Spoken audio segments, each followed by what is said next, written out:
I told you, diba? Yeah. We need to always do double check. Yes sir, yes sir. So right now we're gonna. Oh, Ay, yeah, yeah, pwede, Sir. pwede. Hello po, ma'am. Before I let you go, and I get a kiss good night, baby. Pwede, Check up. check up. Doktor kasi kami ma'am, tas Yeah. ito yung teacher ko. Tas Student, hindi marunok. So, Okay. to Sir. do checking, we need Yes. to do proper checking sir. adjusting the size. Oh. So, you need to put here, dito. Yes. Hard breath. Inhale. Okay. Yes. Okay. Isa pa. Isa pa. Isa pa. Like that. This is the proper sir. It's the proper size. Okay. Yeah. Inhale. Inhale. Exhale. Inhale. So I Exhale. take her. She's not healthy. Not healthy. Unhealthy. So we are going to Sa bring home. bahay. Deep check. Check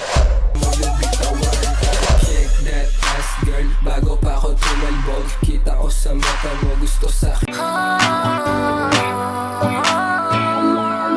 Hi. Alam mo ba, sinong nagsabi na crush ko siya? Di ko sinabi.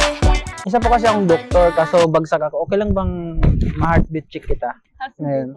Baka kasi nanghihina ka na dyan eh. Nag-isa ka lang eh. Crush kita, di mo pa nararamdaman. Anong ulam mo kanina? Hotdog?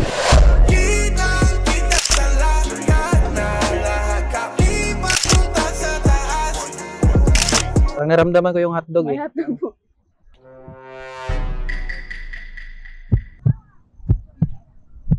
80% out of 100. Medyo mahina yung pump ng heart mo, ma'am.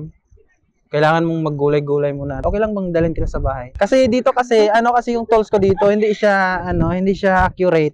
So mas may accurate doon sa bahay. Okay lang bang kasi dito parang hindi siya hindi siya masyadong active yung heart mo. Medyo nangihina ka, ma'am. May jowa ka na? Wala. Kaya pala, sablay ah. So, sa bahay, mas maraming tools doon. Accurate yung pump doon. Okay lang bang dalhin kita sa bahay? Sige. Mas ano kasi doon eh, mas maraming tools.